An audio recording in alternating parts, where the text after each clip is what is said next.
Hello everyone, it is Thursday, March 9th. My name is James Ray, you probably already know that. We are coming up on a full moon in the sign of Virgo. That will be happening around noontime Eastern on the 12th, that is Sunday, or 9 a.m. Pacific if you're on the West Coast. The idea that comes to my mind today is that of preparation. The idea of preparation versus preparedness. Why is this coming up? Because I think to myself, every time we're building towards a new moon, what is the preceding, full moon? Every time there is a full moon coming, there is a preceding sign. In this case, it is Leo. We are currently under a Leo moon. And each sign in the zodiac prepares us for the next sign.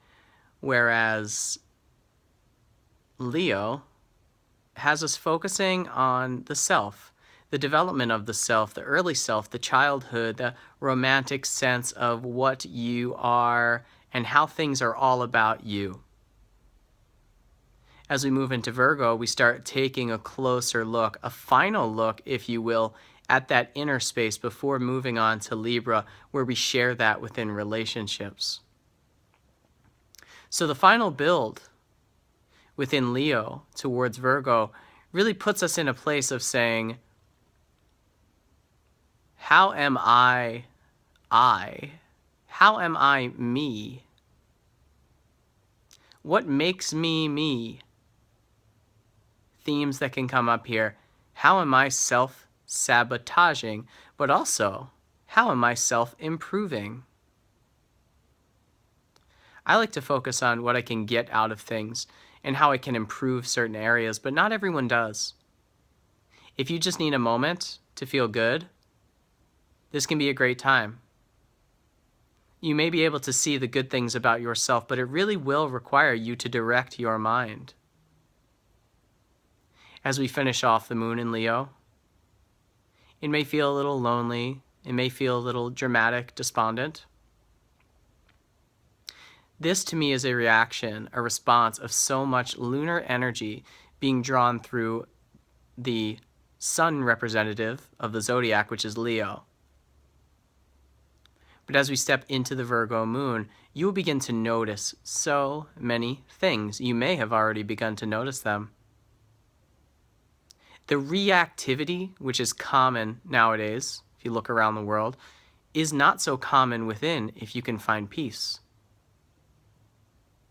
If you reach out for sugar or for a pat on the back or a like or a positive comment, think twice right now. Just pause. Take pause. Cats, Leo, meow. Take pause and do not look for that thing and see what happens. Can you deliver that little pellet to yourself?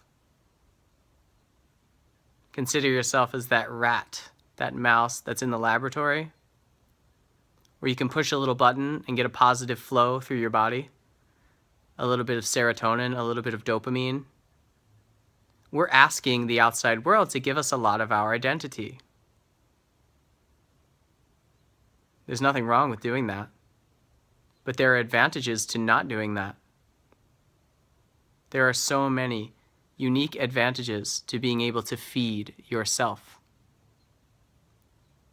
And whereas Leo does prepare us for the next sign of Virgo, we are not prepared for the next sign. We are never fully prepared for what's coming because the only constant in this world is change. But we are being prepared for the experience, but we are not prepared to take the experience on in a controlled fashion. Now, Virgo may want to take things on in a very controlled fashion.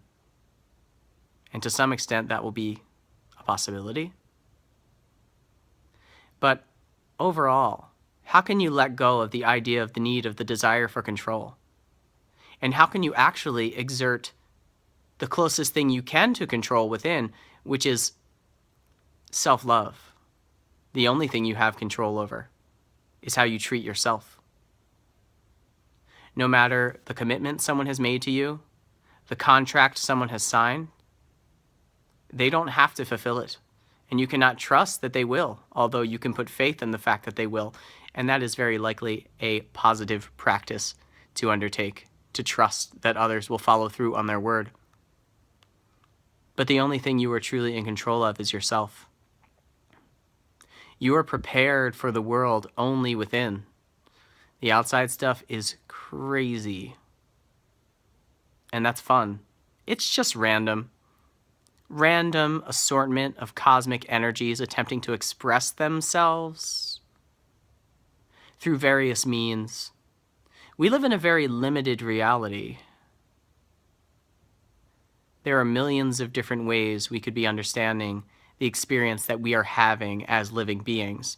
But we are in this three-dimensional reality here on planet Earth, in the middle of the solar system, in the middle of the Milky Way, not even in the middle of the Milky Way galaxy, on the edge of the Milky Way galaxy, with our gorgeous and radiant sun, and our sister moon that floats around and stares at us, and whether the Earth is flat or it is made up of a bunch of recycled cardboard from the previous humans that lived on Earth before the time of Atlantis, it doesn't matter. Unless you're traveling to space. And if you're planning to, you should probably figure out whether or not the Earth is flat prior to doing so. It may affect your plans. But as you move into the full moon, as we move closer and closer and closer, let your sense of control get further and further away and just let things happen. It's a weekend. If you're here on the East Coast, it's cold again. It's the last kiss of winter. Winter has come and winter is returning just for a moment.